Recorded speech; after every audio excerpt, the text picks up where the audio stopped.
Bismillah. I like it when people stay on the subject, and you did it. First question. You mentioned many of the beauties of Islam, but what's the ultimate beauty of Islam? The ultimate beauty of Islam. Who can tell me? Have you figured it out? What's the ultimate beauty of Islam? Huh?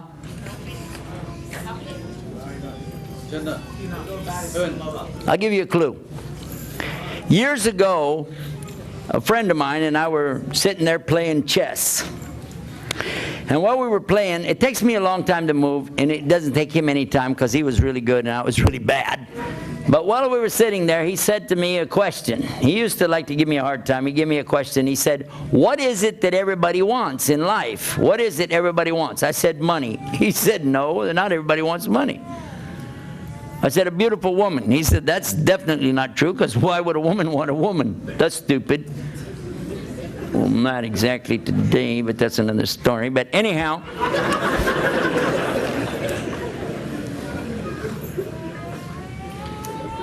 yeah. The ultimate answer that he gave me is the same answer that we got for this. He said that every human being wants one thing, the same thing, peace. And Islam gives you that. And it's in the word Islam. Salam is in it, and you get it. But only if you do what Allah wants you to do. Surrender, submission, obedience, sincerity with Allah, and you get peace. And that's the ultimate beauty.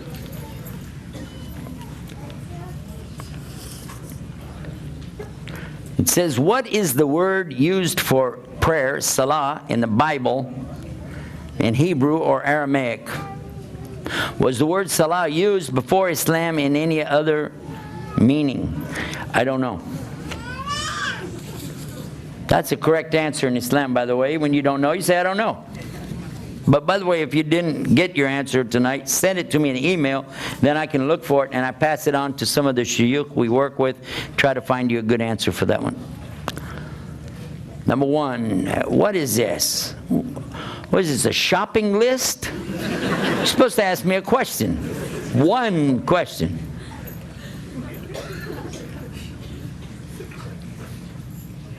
How do we prioritize what's most important? Giving dawah to Muslims, or giving dawah to non-Muslims, or to Muslims something lacking in their steadfastness? Okay, let me ask you a question real quick. Dawah. What is dawah? Dawah is to call, yes? Literally call. Because when you make dawah to Allah, you're calling Allah. Dua, same word. To call Allah. To call the people. So it's call or invitation, yeah? So I want to be careful in using this word with Muslims, because that's kind of an insult. If I come to a Muslim and say, I want to give you dawah, it's like I'm calling you to Islam is what? Like you're not a Muslim?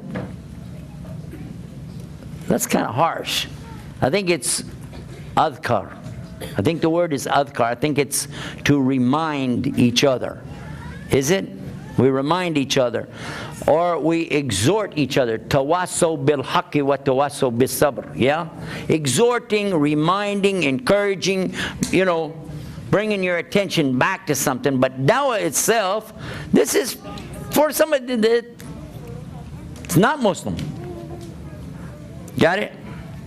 So let's make a distinction there. You do both. I wasn't saying you don't have to do one or the other. I'm just making sure you understand.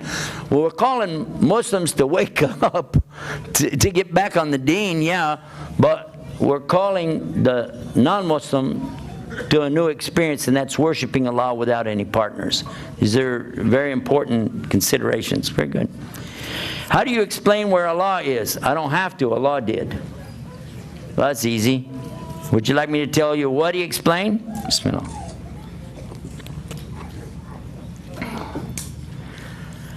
هو الذي خلق السماوات والأرض في ستة أيام ثم استوى على العرش.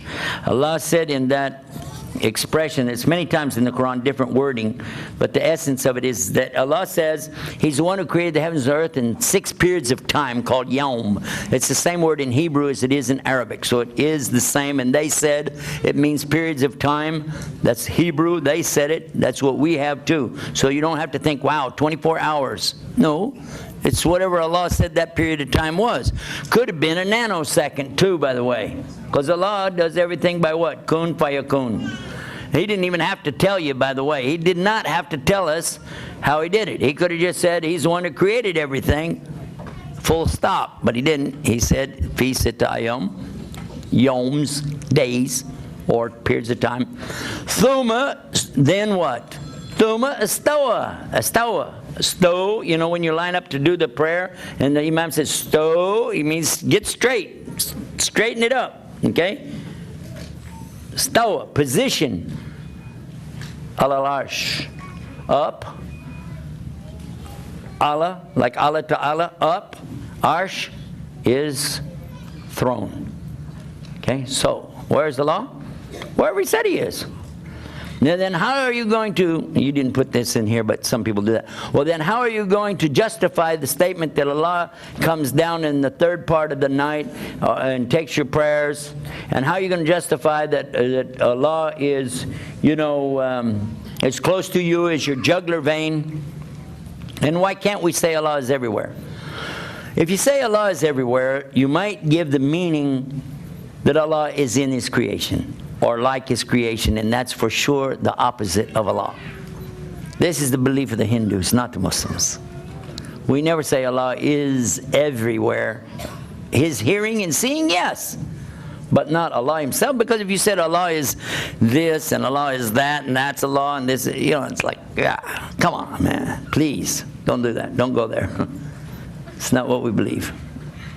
So just so you know, لَيْسَ كَمِثْلِهِ شَيْءٌ وَهُوَ السَّمِيعُ الْبَصِيرُ, that's from the Quran, that there isn't anything like unto Allah. He is all hearing and all seeing. I was asked by a non-Muslim one time, why Muslim men are allowed to have 4 wives while a Muslim woman is not allowed to have more than 1 husband. And I couldn't answer. I cannot believe you sent me this. I love that question. That's one of my favorite questions. I love it. Because it really happened to me. It was asked to me this way, though. A woman comes out. I'm in a university giving a talk. Lady comes walking up. Just, I don't know where she came from. She just walked up. Big lady, you know what I'm saying? She says, I want to know one thing. How come you Muslims can have 4 wives and a woman can only have 1 husband? I said, excuse me, ma'am, are you married? She said, yes. Why? I said, well, just imagine your husband for a second. She said, why? I said, no, come on, just help me here. Just like close your eyes and think for a minute. Here's your husband, he just came home from work, do what he normally does when he gets home, does this, does so and so. Just imagine that. Okay, why? I said, would you like to have another one just like him? No way. I said, what do you want for?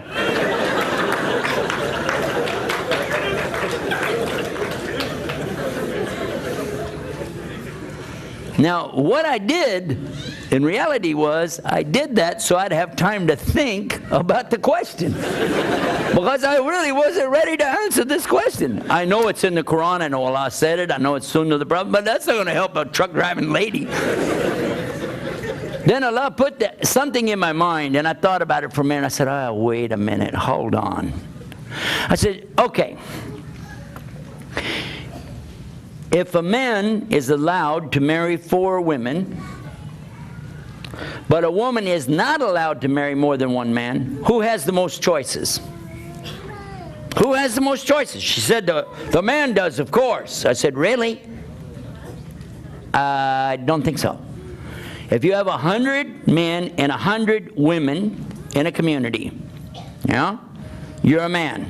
You can choose from how many women? How many can you choose from? Not 4. Forget about that. This is different. And how many can she choose from? Because as soon as somebody marries one of those ladies, you only got 99 to choose from. Somebody marries another one, now you only got 98. You better hurry up, huh? Because if it's 100 and 100, ain't nobody there can marry 4 anyway, is there? It's not possible to marry 4, is it? It's not even possible to marry 1 if she's already married to somebody else.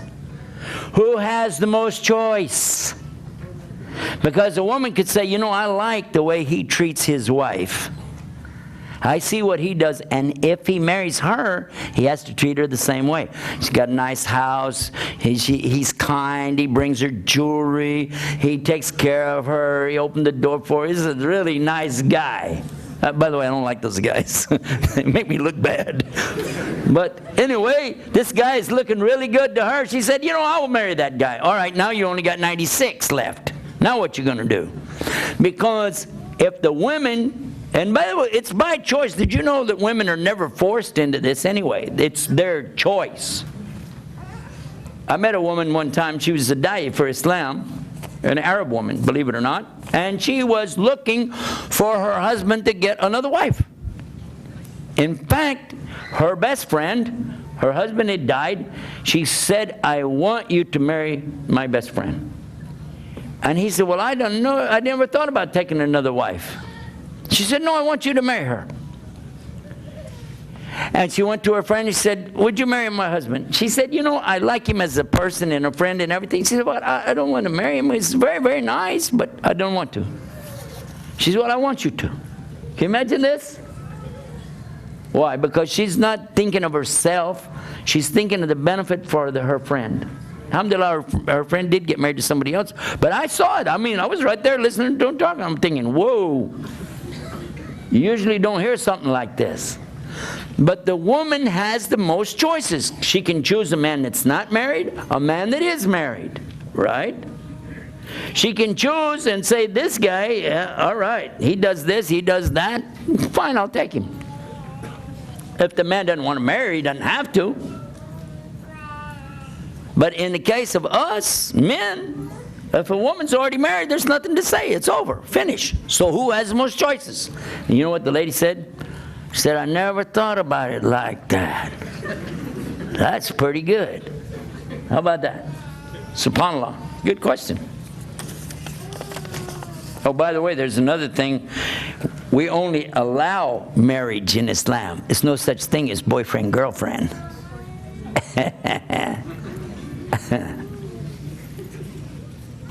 Says, why aren't you changing your name? I did change my name. Yusuf is not an English name. Oh, surname. It's on the next line. Yeah. You are not supposed to do that in Islam. You can't change your last name in Islam. Because this is to show where you came from, so that you don't accidentally marry somebody too close to your family, things like this. It's very important that you don't change it. And that was explained in that first book I ever read about Islam, in the Tafsir of Surah Al-Hujurat. This comes in conjunction with the ayah number 40? No. 41. 38, 41, 36 maybe, in Surah Al-Hasab, chapter 33 of the Quran, when it's telling the Prophet ﷺ about marrying Zainab, because she had been married to Zayd. You remember this story? And he could marry her even though he was like the adopted son, because Islam doesn't really have adoption. Okay, so you don't change your last name. You don't do that. It's a good question. Thank you for that. Next, it says Allah never forgives people who have committed shirk, but what if people convert to Islam? Okay, Allah didn't say that. What He said is He doesn't forgive shirk, but anything else He can forgive. If a person enters Islam, they're not doing shirk anymore, are they? As soon as a person stops doing shirk and starts worshiping Allah, everything else got canceled. We just heard that. That's what happened to this man right here. That's a good question. It said, is there any plans to make dawah to people like George Bush?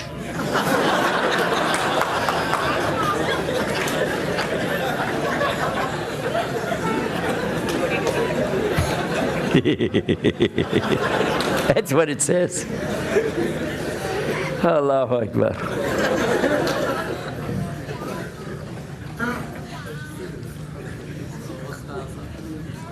You know, Iblis was listening to George Bush and some of his buddies and some of their plans and what they're doing. Recently, they just got this new thing passed again for staying in Iraq and what they're doing. And they were talking and planning. All of a sudden, Iblis, he said, attack Allah. You didn't like that one?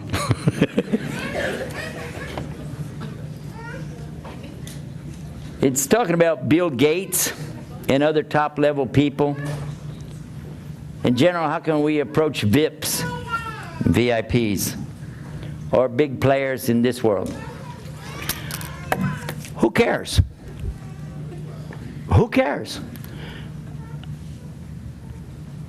The only reason I will take any time to do that is because the Prophet ﷺ did it.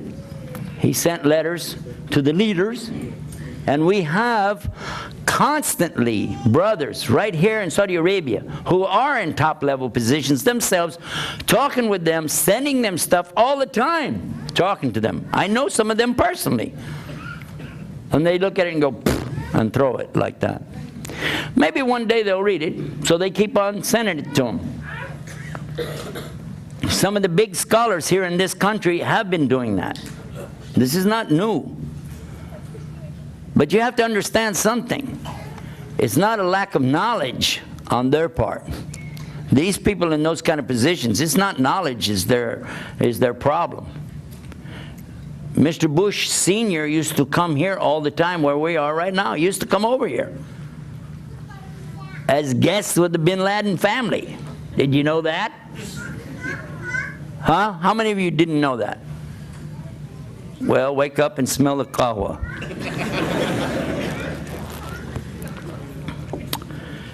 How many of you know that George Bush Jr., the one that we got now, was in partnership with one of Osama bin Laden's brothers? How many of you didn't know that? Yeah, stop watching sports and start paying attention to the real world. This is a fact. They were in the oil business. It's not that they don't know, it's they don't care. But we still pray for them. We are the only ones that pray for our enemies. Nobody else prays for, they curse their enemies, but we pray for our enemies.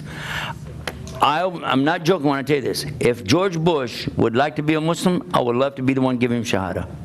I would love to. And I'd be the first one to hug him. I would. Even if I didn't really believe him, I would say, okay, maybe he's telling the truth. Because this is Islam.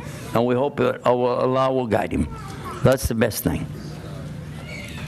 But if he did, immediately they would say, oh, well, he's crazy. You know, that's why we don't want him for president anyway.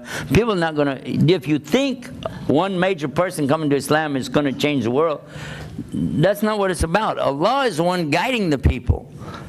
He guides the people. When He wants them to come to Islam, they come whether you give dawah or not.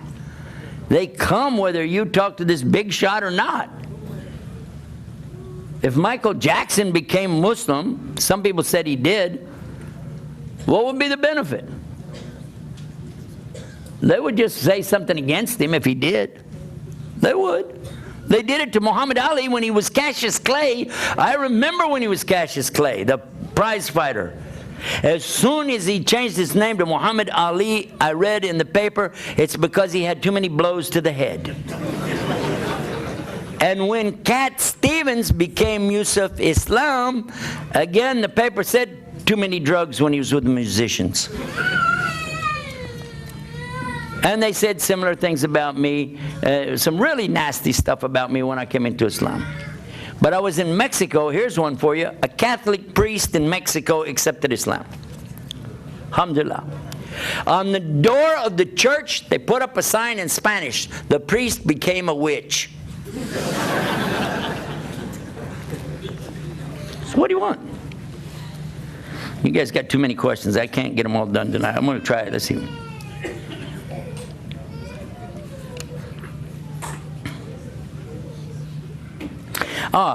This one's quoting from the Quran in Surah Baqarah, when Allah is saying about the one who only wants the good of this world, and he'll ask Allah, Rabbana atina fi dunya hasan. And Allah will give him that, the good of this world.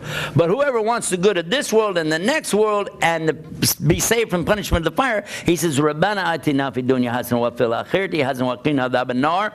And Allah grants that for him. And what is the good of this world if it isn't whatever will get you to the good of the next world? Again, this is another reference back to our subject, the beauty of Islam. Beauty of Islam is we understand something really great. I didn't put it in tonight's speech because I forgot it, so I'll give it to you now. And if anybody left and you see him later, you got to go tell them this part of it. There's a hadith of Rasul sallallahu alaihi wasallam, and he said that there were two people brought on the day of judgment, and one, he had everything he wanted in this life. It wasn't anything he asked for except that he got it. Even before he died, he wanted a feast, and he got the feast set in front of him and he ate it, and then he died. The other one, he didn't get anything that he wanted in this life. He had a hard time, and when he was dying, all he wanted was a glass of water, and he didn't even get that. Now the one that had everything was put into the hellfire like you put a pin into something and pull it out. And just that time, he was asked, now, in your life in the dunya, did you ever see anything good? And remember, he had everything. Did you see anything good? He said, no, wallah, in my whole life, I never saw anything good. 1 second in hellfire wiped it all out. The other one was put into the paradise the same way. Put him in, pull him out. And now, in your whole life in the dunya, did you ever see anything bad? He said, wallahi, I never saw anything bad. 1 second in the paradise wipes out the total memory of anything bad. The companions, they asked, though, we don't get it exactly. Why somebody had everything in this life, he has to go to hell, and somebody, had a hard time, but he goes to paradise. How does it work? Prophet ﷺ said, nobody's perfect. Nobody's perfectly good, and nobody's perfectly bad. The man who had everything, actually he was a very bad man. Allah hated him. But he had some good deeds. And Allah didn't want him to even smell the paradise, so he gave him all of his reward in this life. Everything he did that was any good, he got all his reward here. That's what he wanted, and Allah gave it to him. And he goes to hell.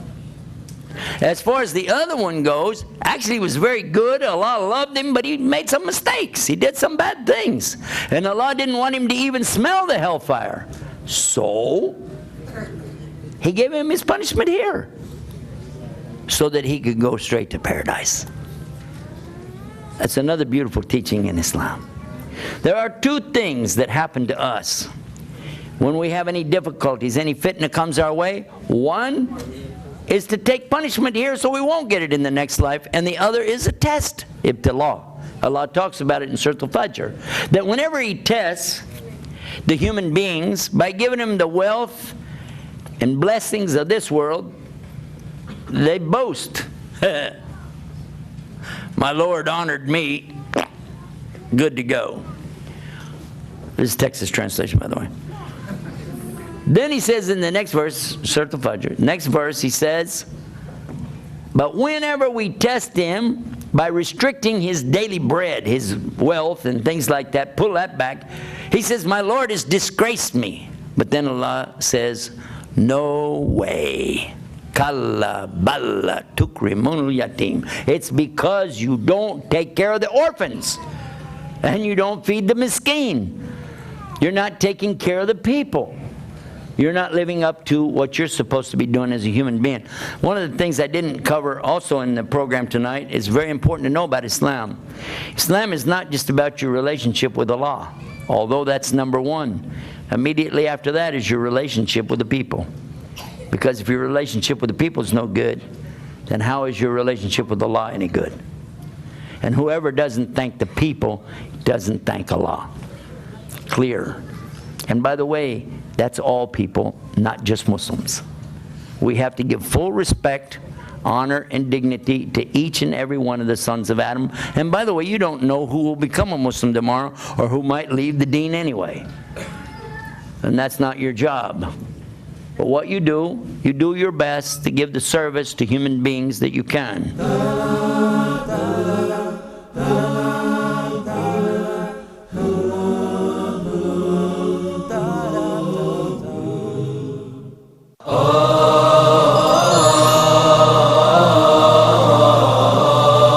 Allah subhanahu wa ta'ala choose whom He wills subhanahu wa ta'ala for His mercy, for His messengership, for the revelation to be revealed.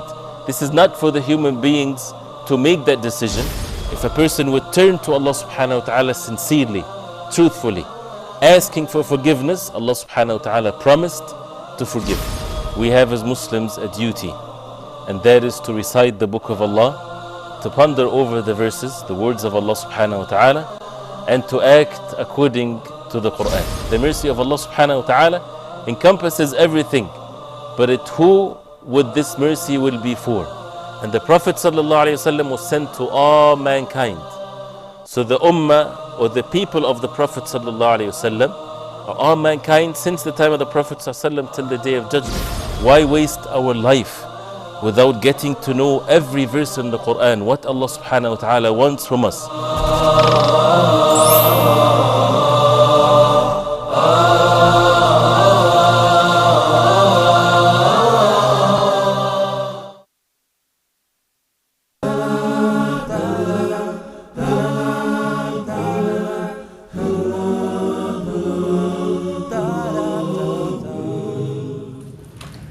It says here, I deal with new Muslims, and one question hard for me to answer. Most of them, they ask, what about our parents who died as non-Muslims? What's the best way to answer without hurting their feelings?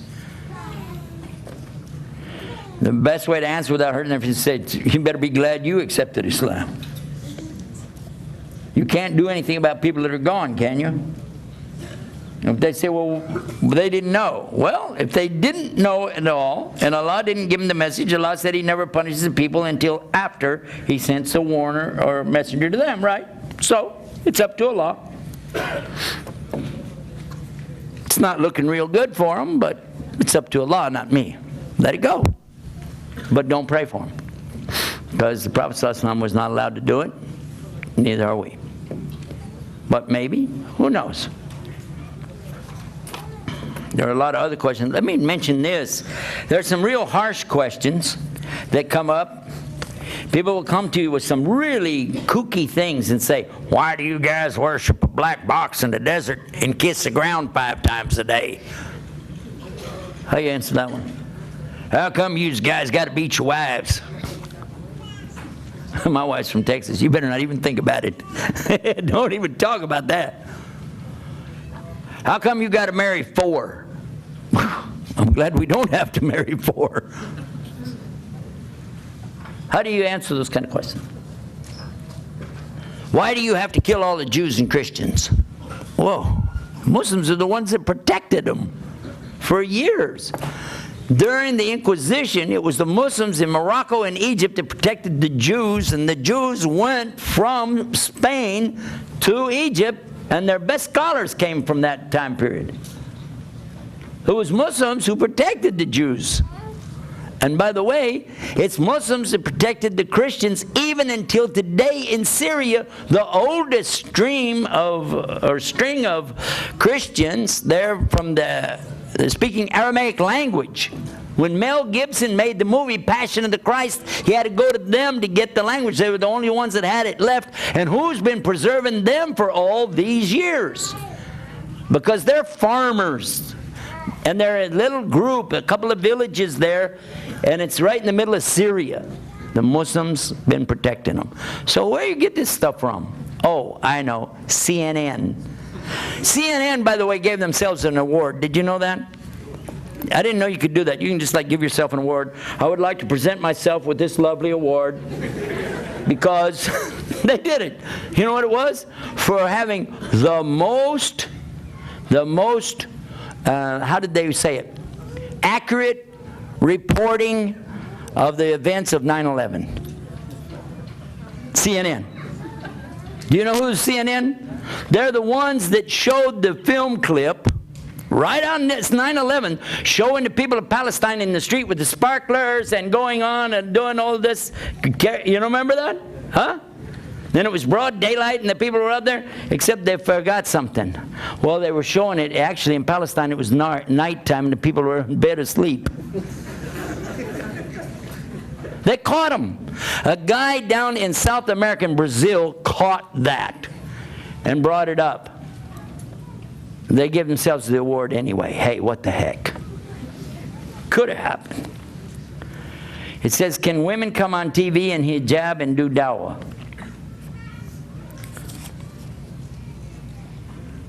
If a person has everything he wants, is not afflicted with calamities, does that mean that Allah doesn't love him or isn't going to test him? Well, that might be a test. So I just told you about that. That's a real good test. If you got everything you need, you're living pretty good, right? Like we say in Texas, living high on the hog, only I wouldn't say that over here. I guess I just did. Anyhow. But think about it. If a guy's got big cars, big house, lots of money, a lot of food, that's a horrible test. That's a horrible test. Because you'll start thinking, hey, I don't have to worry about it. Who cares? But it's the one who's hungry that realizes what it's like for somebody else that's hungry. That's why we fast, isn't it? One of the things. It's an order of a law.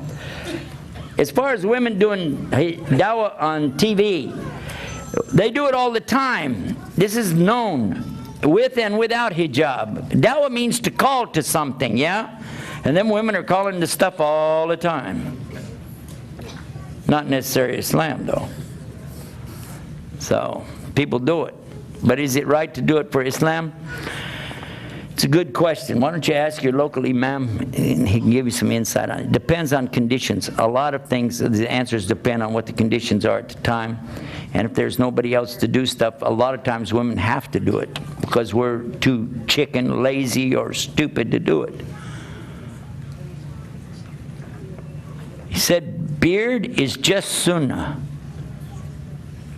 So not following sunnah, not make us a sinner. It's not real clear what you're trying to say. I think you're trying to say the beard is, you're supposed to grow it.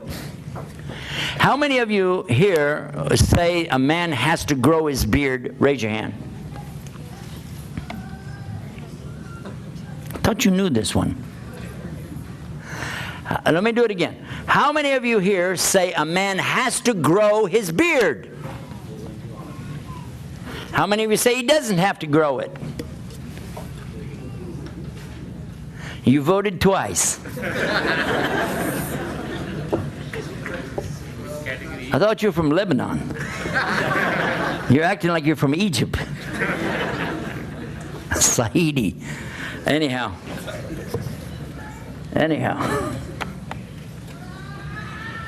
How many of you know a man can't grow his beard? You have a nice big lehya back here with the kufi on. Huh? See this? How much of that did you grow? How much did you grow? None of it. Who grew it? Allah? Okay, so men cannot grow their beards. Prophet ﷺ did not say grow your beard. His aqidah was in good shape. He said, leave it alone. Leave it alone.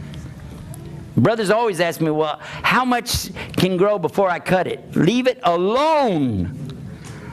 Yeah, but I mean, it's long and itchy and it's kind of, don't we get to cut it off when it's like 2 fingers long or something like you get to, huh? Have you heard these questions? There are brothers who can't make it get any longer. They wish they could. It doesn't come like that. They will love to have a big beard. And you got other brothers out here, the first little bit. If you think growing your beard is the answer, it grows every day. No problem. But that wasn't the order. Leave it alone. Leave it alone. means leave it alone. That's what the Prophet ﷺ said. It's hadith, sahih. Well, what if somebody cuts it? Well, then he doesn't have a beard anymore. Is he going to go to hell? He didn't say he would. But he's not obeying the Prophet. Could be some other problems could come up later. Could be. Maybe you're having some difficulties in your life. You might find that if you just obey a little bit more, those difficulties will go away. Could be. It's worth a chance. All you have to do is throw the razor away. Brother asked me one time, he said, make dua for me, I'll grow my beard. I said, I can't. That's shirk. He said, shirk? I said, yeah, Allah grows it, not you. But I'll make dua, you quit cutting it off after Allah grows it for you. Duh. This is already taken care of. Similar question. Can you take interest money for charity or public utility? They're talking about riba. Ask your teachers over here. They got the answer for you on that one. The best answer I got on that one was right here in Saudi Arabia. Ask them. Put you to work. Find out. Do you think the people of the book, Jews and Christians, not enter paradise? First of all, I'm positive that Jews and Christians do enter paradise. Those children of Israel that followed Moses, I'm positive they'll go there. The ones that followed Jesus when he was there, I'm positive they'll go, inshallah. And the ones that follow Muhammad, they will go, inshallah. What's the problem? Because if you said that the people today who claim to be following Jesus, how can they follow him when Muhammad has clearly come? How do you... The Christian won't accept that a Jew gets to go to paradise because they reject Jesus and his book. Yes? But then they don't realize they're doing the same thing. They're rejecting Muhammad and Allah's book. And you said even the Pope who insulted Prophet Muhammad ﷺ, and you're worried about where he's going to go. May Allah guide him. Mother Teresa, you asked about Mother Teresa. Guess what? Anybody heard of Mother Teresa? Okay. How many of you knew she was in Time magazine last year? Yep. You remember the article? Did you read it? It was horrible. Her whole life she was miserable. She said she was empty inside. She said she said her prayers, repeated all the stuff they had, and she got nothing out of it. And she felt empty and lost and confused when she died. Right before she died, she said, yeah, it's her personal diary. She said all of that. Why? Because she wasn't on the deen. She wasn't on Islam. To us, she looked like, wow, look at all the stuff she's doing. But to her, she knew better. I didn't make it up. I read it. Can you explain something that we get in Jannah? I will be happy to explain all of it to you as soon as I get there. Very happy. You don't know how happy I would be. I'll make dua that Allah will put all of us there. Amen.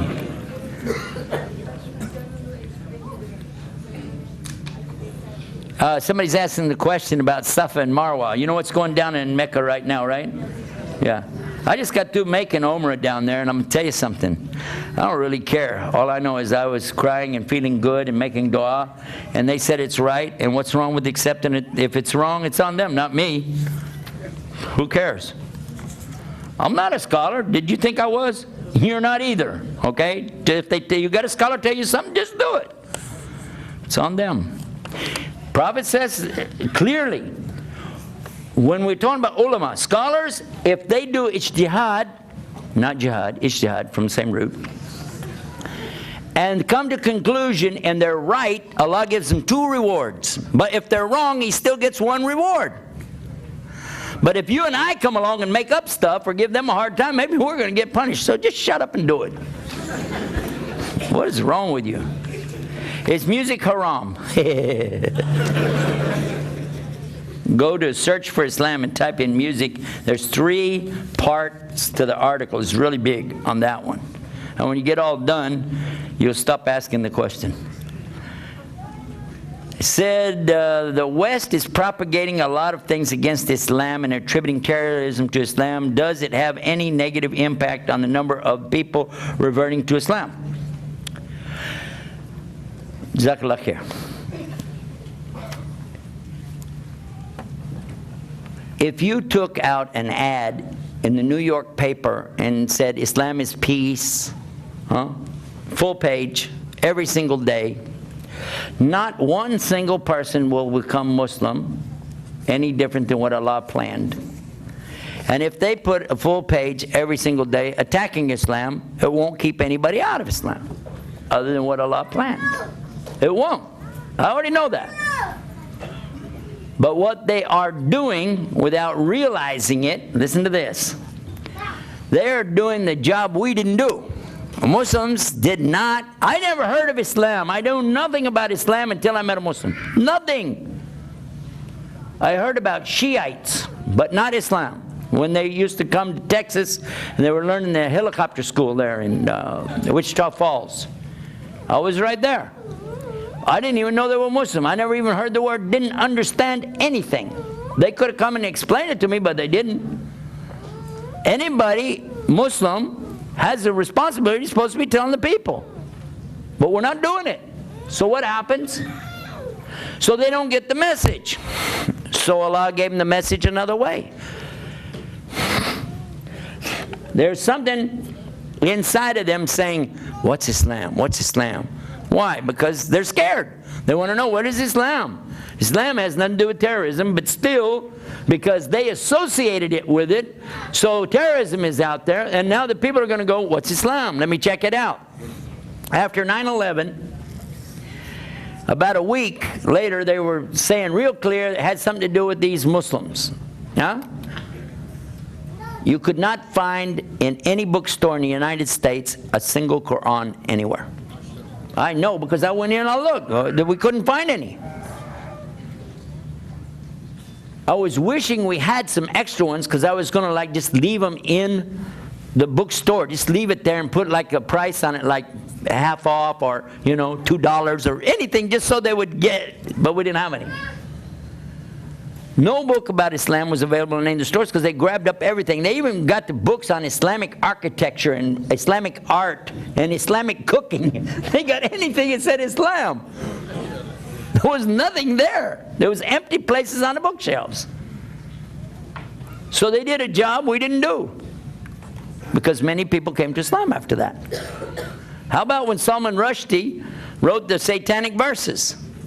They got a lot of publicity about it, all negative publicity. Muhammad Eckhouse, down in Florida, he wasn't a Muslim then. He was Jewish. But he said, I got to read this book because look, it's going on in the newspaper here. Well, wow. So he went and bought satanic verses and he read it. This is a stupid book, doesn't make any sense. He said, but to be fair, I'll go buy the Quran and see what it says. He bought the Quran, he read it, and he became a Muslim. He said George Bush something embrace Islam. Did you inform him about Islam? I think we answered that one.